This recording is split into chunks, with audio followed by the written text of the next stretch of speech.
What is up, guys? Welcome back to OverTakes. This is Misfit, and today we're going to be talking Week 16 in the Overwatch League, Week 1 of the Countdown Cup Qualifiers. So I wanted to wait after I did the rankings to do the hero pool discussion and the map pool, and then, of course, we're going to get into the playoff setup where we have on-site events for the actual playoff rounds and the finals. And then, we'll talk about how that's going to work out.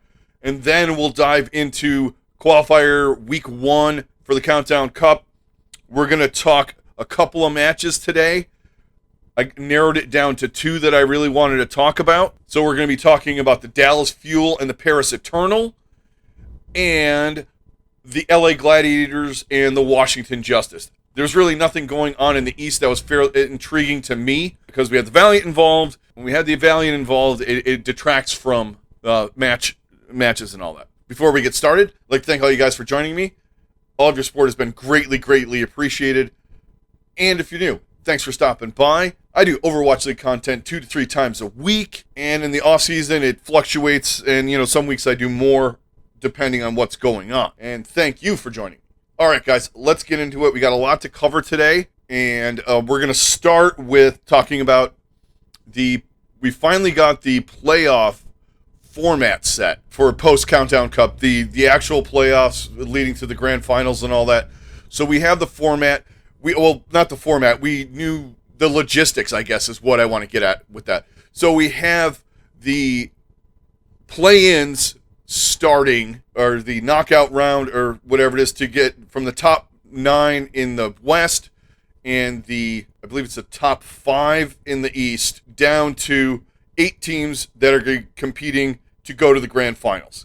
So we know how that's going to work out as far as it's a single elimination knockout round to get us down. We have the top 3 teams from NA are already locked, and when they're locked in after the Countdown Cup, they're automatically in the playoffs. Top 2 in APAC will be locked in. In the East, they're fighting for 1 spot, and in the West, they're fighting for 2. And then this is where it gets good. They're going to be doing the playoffs from Arlington. So everybody is going to be going to Arlington, Texas, where they had the Dallas homestand last year, and the Battle of Texas sort of maybe kind of homestandish thing when they played Houston, and they were there. The Fuel were there, and the Outlaws were not. They're going to have everybody essentially in Dallas.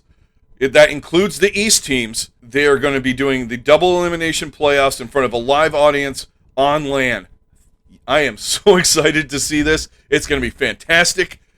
So we got that, and then the grand finals with the 2 teams will go to Los Angeles to the Galen Center, and that'll be on September 25th.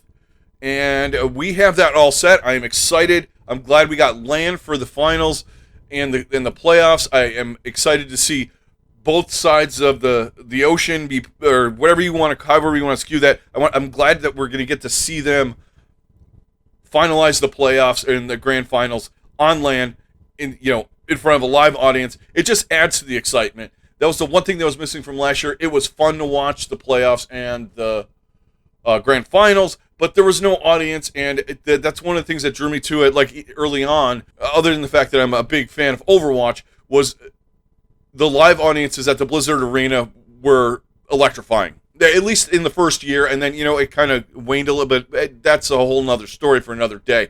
And then last year we had the homestands before COVID, and those were fantastic, and this year we've had a couple of homestands. They weren't LAN, but they were added to the excitement a little bit, and I just can't wait to see it. Now, let's dive into Countdown Cup territory.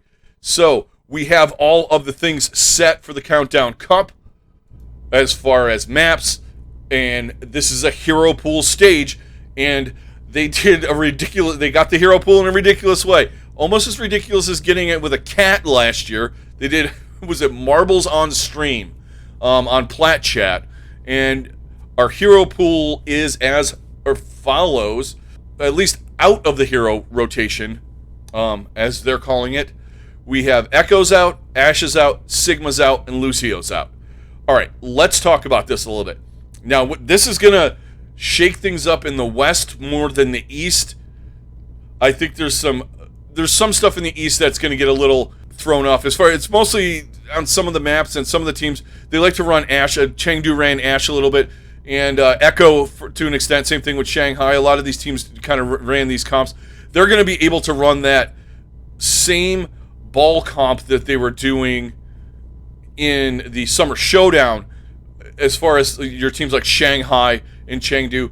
But I also think it opens it up for them to do some other stuff. They were kind of toying with some monkey things, and that you're going to be able to do some of that stuff. For right now, I would say Rush is out and Double Shield obviously is out.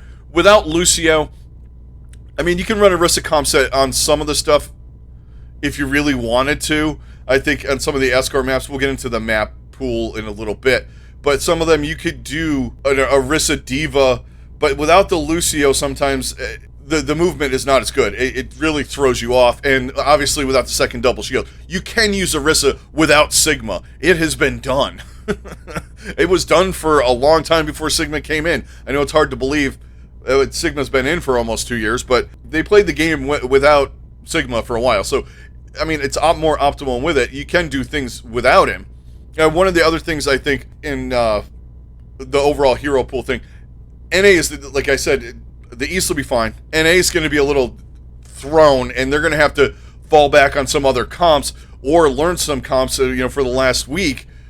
That's going to put them in a little bit of a disadvantage, I'd say. But there are teams that do run dives and have the capability of playing some of the heroes that are available. I mean, obviously, you're not going to see a lot of Rhine comps. Let's just be honest. Without Lucio, it's not great. He doesn't have the movement speed, and he's just a dude holding a big rectangle shield loping along. You can still make it work, but it's not optimal. I think we're going to see a more dive-centric kind of meta flush out, whether it's with Winston or Ball. I think in NA you're going to get a lot more Winston.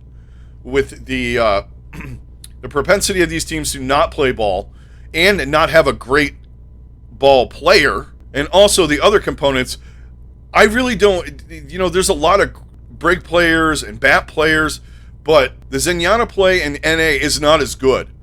I mean, there are good players, but, I mean, if you look at your top Zenyatta players, you got Jonak, Izzyaki, Alarm. Those guys are all in APAC. And you can even throw Monk in there right now. He's playing really well. I mean, there's guys that can play in NA, but I think some teams, it's just going to hinder what they're trying to do. At the end of the day, these guys are professionals, and Zenyatta was meta for a really long time, so they're probably fairly good. It's just we haven't seen them. I've never seen some of these guys play Zenyatta, so I really can't form an opinion. Like Iris, I never saw him really. I mean, I've seen him dabble in it, and a couple of the other guys. I just don't know what their level is, and you got to have a decent enough level. It's not just about clicking heads; it's hitting the right discords and all that stuff with the ball comp. But I think you can also get into some of these Winston double shield or Winston double bubble kind of things. You don't have Lucio, but you can make other things work. I mean, you can theoretically do that with an Ana Bap or even an Ana Zen if you wanted to. If you're running certain things, you can have Mercy in the fold. There's different ways around it. It's just Lucio is going to be a big problem. Not having Lucio in the mix is going to be a big problem for some teams. Especially, you get some of your teams that like to run the double shield and like to run the rush and some of those things. Your Atlantas, even Dallas to a little bit. I mean, I don't know exactly, what. I mean, Jexay's pretty good on most everything. So, if Fielder, I don't know what his end's like either. I saw him play it very minimally over the last little bit. But, you have one of the best Winston players in the league. So they're probably going to go that route. I'm just expecting to see more Winston dive, whether it's classic dive or it's the double bubble kind of situation. You're going to be seeing that stuff in NA. And I think you can get some Orisa in there. I mean, certain escort maps, hybrid maps, there's ways to use Cow Lady.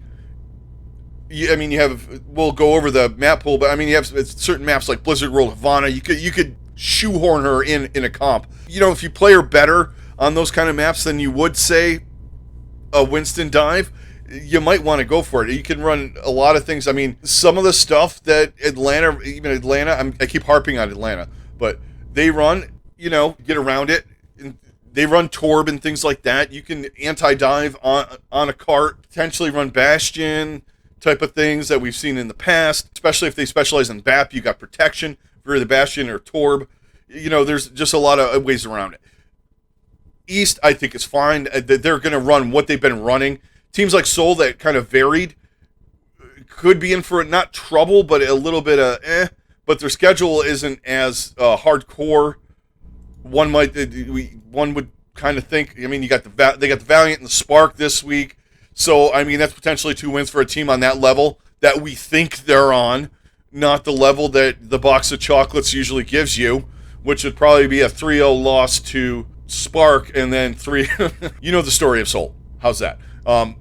So all right, talked about hero pools. Let's dive into the map pool. Obviously, Control and Assault don't change. They're all the maps that we have involved in that. Escort and Hybrid, we have Escort, we have Havana, Route 66, and Rialto. So Route 66 stays, and then we bring in Havana and Rialto. Hybrid, we have Blizzard World, Numbani, Kings Row. Kings Row stays, Numbani, Blizzard World come in. And obviously, the other ones, the maps. I mean, we've run all the Control maps and all the Assault maps, so this is going to be a kind of interesting to see because, like I said, a couple of these maps, like you get into a Havana or a Rialto, you can run an Orisa comp kind of on the cart, play the cart kind of situation.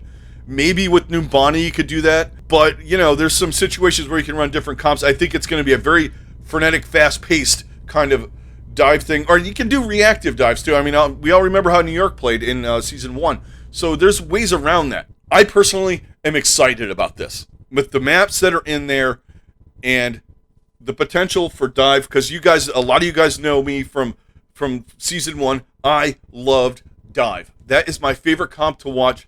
It's a pain to watch. I liked the aggression, the speed. It just feels more, to me, it feels more Overwatchy than everybody huddle up around the cow lady, and then you got Brig, and you got this, and you got that. I like the nuances of dive more than the nuances of, say, a GOATS or double shield comps.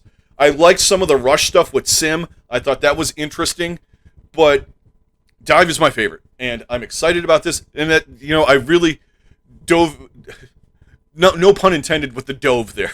I dove into some of the matches. I just wanted to get a feel of what Shanghai and Chengdu were doing, and the way they run those ball comps. I mean, I love that. Just that, the initiations, and then when the other team, especially the NA teams, are trying to come at them with the rush, you have this scatter mentality, scatter, surround, and then kind of collapse. I like that kind of thing. And, then you get into the Winston dives where you have initiations, and then you have, initiation right now, you probably go Winston Tracer. You go in with that. Diva's peeling for the back line, protecting Winston a little bit. Those kind of things. Or if you're running double bubble, you bubble Winston, he goes in with the Tracer. Energy charge on Zarya. I like watching stuff like that. So, I'm excited. Now, talked about the map pool and the playoff format. Let's dive into the matches. Okay, so we're starting. This is gonna be up on this Friday morning. I'm recording this on Thursday afternoon. I didn't do just a quick disclaimer, and I did not do any recording or playing of Overwatch or anything involved with any Blizzard companies yesterday to show my support for the employees at Blizzard after all of the stuff that's happened over the last couple of weeks or week or whatever that's been coming out from the lawsuit. I am fully behind them. I'm fully behind the women that were mistreated and everything that happened. I am on their side.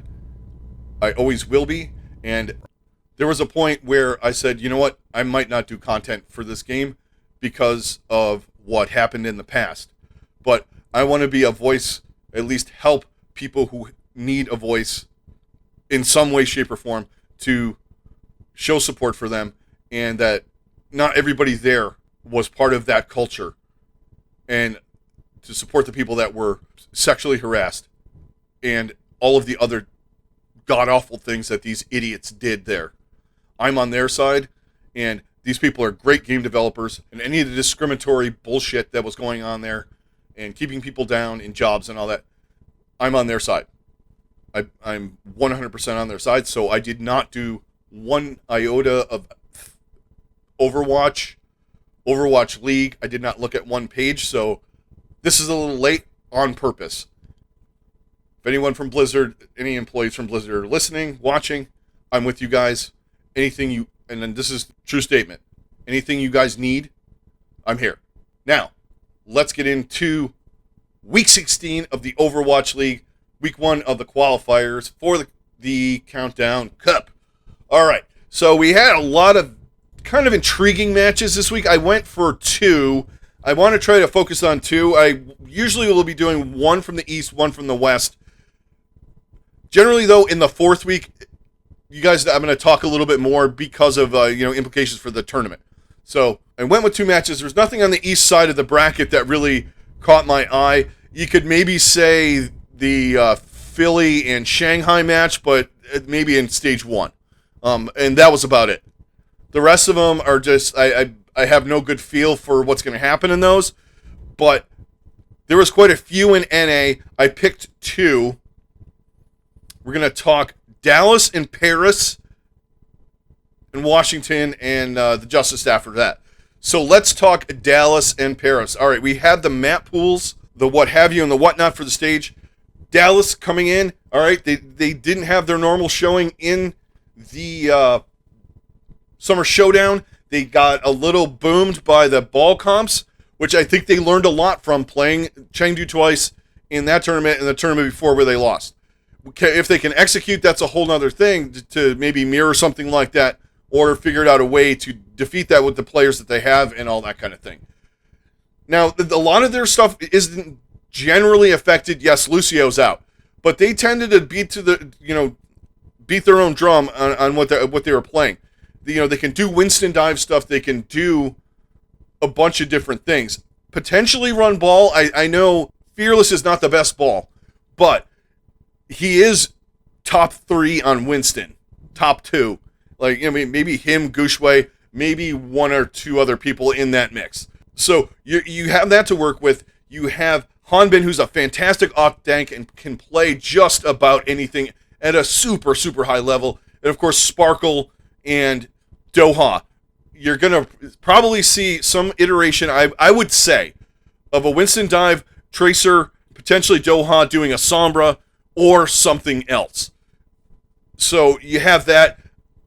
Probably going to see some Zenyatta on a fielder. Have not seen that yet. There's also Rappel on the bench who plays a very, very good Zenyatta as well.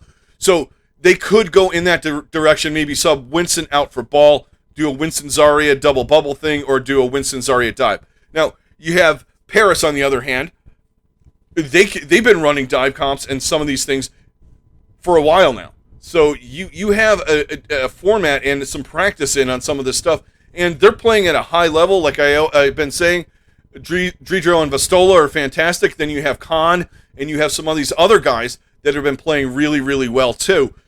You have a lot on this team, and you throw in guys like Onigod and a couple other ones, and you have the makeup of these comps, and you're going to be able to run these things. This is going to be one of the best matches of the week, in my opinion, and it could go either way in this, but at the end of the day, I'm going to take Dallas, and a lot of it has to do with Fearless and Hanbin on the tank line, and what they can do with their DPS line, the versatility, and some of the stuff that they can pull out. I think is going to be a key to this match, and I think they might have a little bit more in the tank there than anywhere else in this whole match, and I think Hanbin is probably the best off-tank in the league. If you could put him up against Vastola, who's really good and looking really good, I think you have a little bit better of a feel, at least I do, for Dallas in this than for the Eternal. But I don't think the Eternal are out of it or don't have a shot in this match. I think it's going to be a 3-2, very close win for Dallas in that. Like I say sometimes with these matches, I wouldn't be surprised if Paris won. I don't think it's going to be a blowout either way. that would be where I would be surprised if Dallas blew Paris out or the other way around. You know, a 3-1 or a 3-0 on those. Like one of those hard 3-1s where, you know, someone wins one map and then it's just a cruise job throughout. But that's where I'm at on that match. Now let's talk about the Gladiators and the Justice. These are also two teams that I think are going to shine in this meta, or in this hero pool. There's a lot of stuff that the Gladiators do that was dive-centric and you know, they ran some of the rush stuff and some of the double shield stuff, but they did really well in the Winston comps, and also they ran some ball before everybody else's, and Muse has a decent ball. He has one of the better balls in NA. And, of course, you have space on off-tank. You also have that back pocket mirror if you wanted to run a double bubble and you're more confident with Mirror Zarya, but I think space is picked as Zarya up a little bit if you're wanting to do the double bubble thing. This is the weird fun part about week one, where you just, like, I don't know what they're going to run, but this is what I think they're going to run. All right. Also, their support line is fabulous. Not worried about them at all. Shu, Zenyatta, probably one of the best in NA, in my opinion, from what I've seen in the past. I like what he can do. Moth, of course, can play Mercy, can play anything along those lines. And then you have Skewed doing the Brigitte work if you're running your Brigitte in the comp. And then your rotation of DPS guys, you got things covered with Kevster, Birdring, and Mirror. I mean, you're fine. I think they're going to be one of the teams in this June, or in the June Joust. Wow, I'm going back in the 2 months now. In the Countdown Cup, that are going to be vying for a trip to Hawaii. I also think the Justice are in this category as well. I'm bullish on them in this because I like what they can do with Fury and Mag. I think are going to look really good in this. Mag on the Winston and potentially Ball. He did some Ball stuff in contenders, and he looked pretty good to me from what, you know, I could dig. I mean, I didn't dig for days or anything like that, but what I saw of it was really good. With Assassin and Decay, who's just going to fuck. Let's just be honest. Decay, that is. And you have Assassin, who's going to be taking over whatever role, whether, I would assume it would be Sombra, or potentially, you know, if you're running a projectile thing, who knows what he's going to do. But they're fine there. Here we go with my normal thing. I don't trust Bebe's Zenyatta because I remember it not being that fabulous. It was being okay. So this is where I think their support line could rear its ugly head. They've been playing better than I thought they were going to play all year long. I think this is potentially where we could see some flaws in that, chinks in that armor. Right now, I think it's going to be a close match. I want it to be a close match, but I have the Gladiators mostly on the support line itself being the main factor in this, especially if they're doing stuff where they're using Zenyatta, or even if they bring in Brig with Skewed and they do one of those comps, Brig Ana. I just like the combinations that you can run with your support line on the Gladiators better than Washington. And I think everything else is pretty close with interchangeables here and there, players. X is better than Y, etc. And depending on the map pool and stuff, I think Gladiators have a little bit more practice on some of the dive stuff. Mostly the ball stuff. I think Washington can run it at a decent clip and be able to catch them in a couple of maps here and there. But I think it's going to be a 3-2 win for the Gladiators on that. Okay, so those are the two highlighted matches. And you know what time it is now, guys. It is time for the rundown, where I go through all of the matches for the week, top to bottom. I give you my picks for all of them with a map score. Right now, we are sitting at 88 and 33 in the regular season. All right, so let's get going on this. Here we go. Week 16 in the Overwatch League. Countdown Cup Qualifiers Week 1. All right, let's start it off. Starting off, Friday, July 30th, the Dallas Fuel taking on the Paris Eternal. We talked about this one earlier. I like Dallas 3-2. And then at 4:30 Eastern Standard Time, we have the Houston Outlaws taking on the Washington Justice. I like Washington 3-1. Over to APAC on Saturday, 5 a.m. Eastern Standard Time. We have the Hangzhou Spark taking on Seoul Dynasty. I'm taking Seoul 3-1. Next up, we have New York taking on the Valiant. I like them 3-0. Then, to wrap up Saturday in APAC, we have Philadelphia taking on Shanghai. Shanghai 3-1. Okay, back to the West on Saturday. 3 p.m. Eastern Standard Time. Paris Eternal taking on the Boston Uprising. I like Paris 3-1. Next up, Atlanta taking on the Gladiators. I like the Gladiators 3-1 in this one. And then finishing up on Saturday, we have Dallas taking on the Shock. I like Dallas 3-2. Okay, to Sunday in the East. Seoul taking on the Valiant. Seoul 3-0. Dragons taking on the Excelsior. I like the Dragons 3-0. Philadelphia taking on the Hangzhou Spark. I'll take the Fusion 3-1. And the final day for Week Countdown Cup Qualifiers in the NA region. 3 p.m. Eastern Standard Time, we have the Atlanta Reign taking on the Houston Outlaws. I like Atlanta 3-2. Next up, San Francisco taking on Boston. I like San Francisco 3-1. And then the match we talked about earlier, I like the Gladiators to defeat the Washington Justice 3-2. Okay, guys. Real quick before we wrap up for the episode, I just wanted to throw out there that, so from the preview or the wrap-up from this week, through the rest of the Countdown Cup, we're going to go over playoff standings, seedings, and all that stuff at the end of every episode, just to get everybody in line and know where their teams are at, and we could discuss that a little bit, towards the end of the episode with the upcoming matches and see what, maybe what we want to highlight, which matches become bigger than, expected or less important, depending on what's happening, in the week and all that kind of stuff. I just want to start doing that because I wanted to wait after this week, and then once we get this week in the books, we'll start talking about playoff rankings, seedings, to see who's going to be scot-free and be right in the playoffs, and who has to do in that the single elimination tournament in NA and in APAC. All right, so that's going to do it. Thank you very much for joining me, guys. It's greatly, greatly appreciated. If you're new, thanks for stopping by. Thanks for checking me out. If you could hit a like, hit a subscribe, that would be fantastic. All right, this is Misfit. I'm out. Everybody stay safe. Have a good rest of your day, and I'll talk to you on the next one.